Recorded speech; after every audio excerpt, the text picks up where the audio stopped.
topic that we've been talking about a lot here on Living 808, how Hawaii is going through an electric vehicle transformation. Here to come into the conversation, we bring in our friend Aki. Aki, how are you doing? Great, thanks for having me. Okay, Drive Electric Week. Let's talk about that. It already started. What can we expect for those who don't really know too much about Drive Electric Week?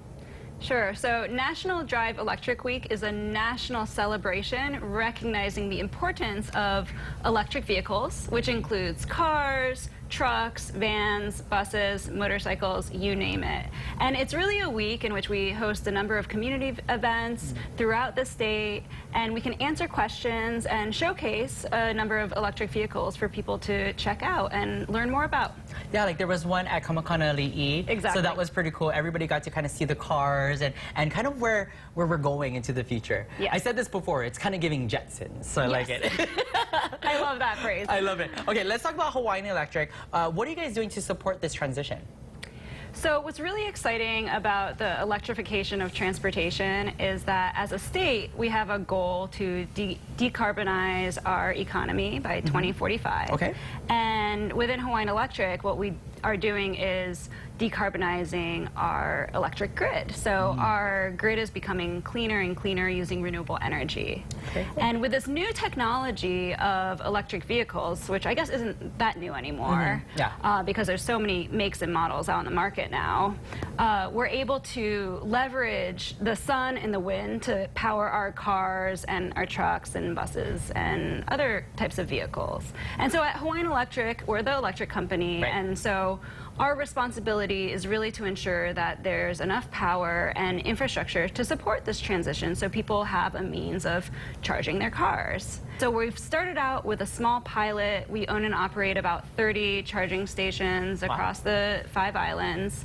And right now we have an application with our commission to expand that to 150 DC fast chargers and 150 dual port level 2 chargers across 75 sites. Wow. To really support this critical backbone of need for our community. I love that. Let's piggyback on the conversation of how Hawaiian Electric is supporting, you know, the transition. I want to know how you guys are supporting the commercial properties and the electric bus fleets. So we recently got approval for 2 programs, which are called Make Ready programs. And Okay. Make Ready just means that Hawaiian Electric assumes the cost and owns and operates the infrastructure to support the charging station itself, but not the charging station. And so one is called Charge Up Commercial, which is going to launch later this year, hopefully. And that really supports fleets, workplace charging, as well as apartment buildings, condominiums, and third-party owned public chargers. Okay. The other program is already up and running, and it's called Charge Up eBus, and that really supports the electrification of electric buses, as the name would suggest. And what's really great about this program is that it dovetails nicely with a program that our friends at Hawaii Energy offers, which is a rebate for charging stations themselves. Wow. So we'll provide the infrastructure, and then you could get a rebate for the charging stations through Hawaii Energy. I love that. Okay, so I remember when we first started sharing about electric vehicles on Living 808, that was a few years ago, and like where we are now, like it's almost everybody is gearing towards it. Oh yeah. The mentality shift is so amazing to me because it was almost kind of like foreign language to us when we first heard about it. So let's talk about electric vehicles. Say our viewers out there are thinking about getting an electric vehicle. What are some things that they should know?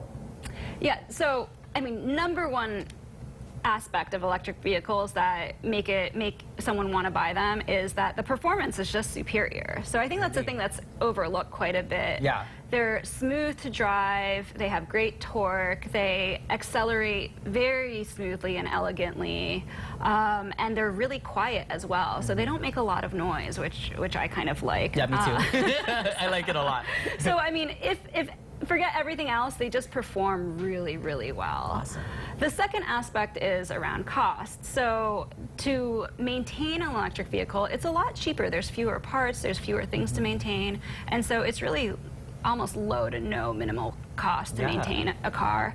And then now with the federal government that approved the Inflation Reduction Act, or the IRA, we're seeing tax credits that support the purchase of electric vehicles. Okay. So you can get $7,500 for a new vehicle and even $4,000 for a used vehicle, which I'm really excited about as well. Cool. And that's for qualified buyers. And if you're interested in installing charging stations themselves, there's also tax credits available for the installation of the charging station. So we're seeing more and more funding directed towards this opportunity, and we're hoping that we see, a lot of people purchasing vehicles when they're ready to purchase a new vehicle. Me being one of them.